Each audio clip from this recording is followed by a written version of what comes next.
अहमद बिलाल महबूब साहब इस वक्त हमारे साथ मौजूद हैं, सदर हैं पिलडाट के। बहुत बहुत शुक्रिया अहमद साहब, आपने हमें ज्वाइन किया। अहमद साहब, ये बताइएगा कि पहले भी इस पर बात होती रही है कि ईवीएम को इंट्रोड्यूस किया जाए साफ और शफाफ इलेक्शन के लिए, लेकिन ये हो नहीं सका।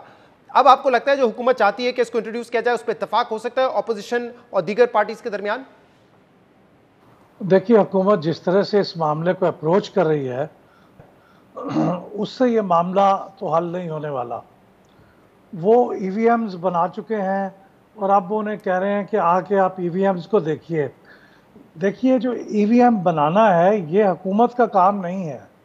हुकूमत का काम तो बुनियादी तौर पे ईवीएम, और अगर वो इंटरनेट वोटिंग होती है ओवरसीज़ पाकिस्तानीज़, तो उनके लिए कानून साजी करना है। उसके लिए 2017 के इलेक्शंस एक्ट के अंदर 2 सेक्शन ऐसे हैं जिसमें इलेक्शन कमीशन को कहा गया था कि आप ये इनकी एक्सपेरिमेंटल बुनियाद पे इनका पायलट प्रोजेक्ट बनाइए और कुछ आप ये ईवीएम्स हासिल कीजिए और फिर उनको इस्तेमाल करके रिपोर्ट दीजिए कि कैसा तजुर्बा रहा।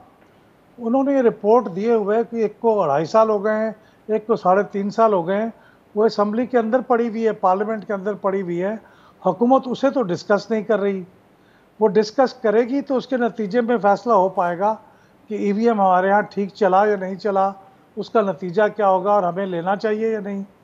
उसके बाद अगर ये तय हो जाता है कि ईवीएम हमें लेना है और ईवीएम को यूज़ करना है, तो फिर कौन सा ईवीएम लेना है, कैसा लेना है, कहाँ से लेना है, ये इलेक्शन कमीशन का काम है, यह हुकूमत का काम नहीं है।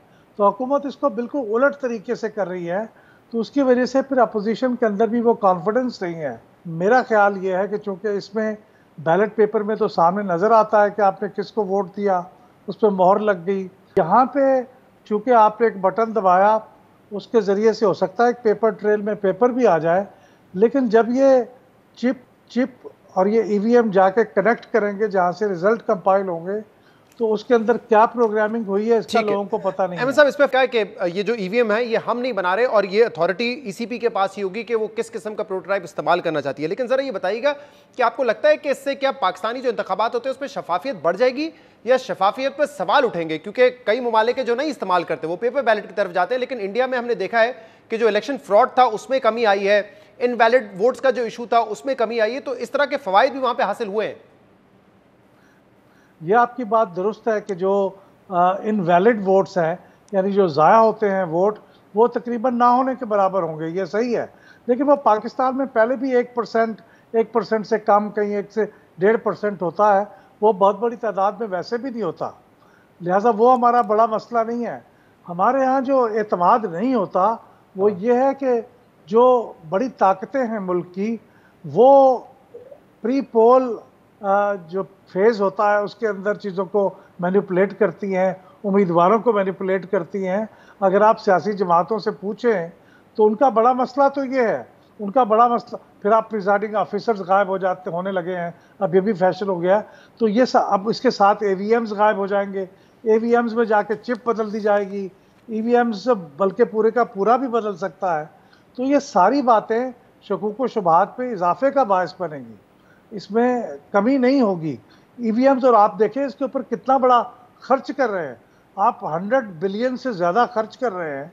उसके नतीजे में अगर एतमाद बढ़ जाए तो फिर भी ठीक है, उसके नतीजे में एतमाद बढ़ेगा बिल्कुल नहीं, कम होने का चांसेस हैं। अगर आप इसे करना चाहते हैं तो फिर ज़रा थोड़ी स्टेज पे कीजिए। मैंने अखबार में पढ़ा है, इवन इलेक्शन कमीशन ने इसको रिजेक्ट कर दिया है। अगर इलेक्शन कमीशन ने रिजेक्ट कर दिया है, पीपल्स पार्टी ने रिजेक्ट कर दिया है, पीएमएलएन ने रिजेक्ट कर दिया है, तो एतमाद कहाँ से आएगा?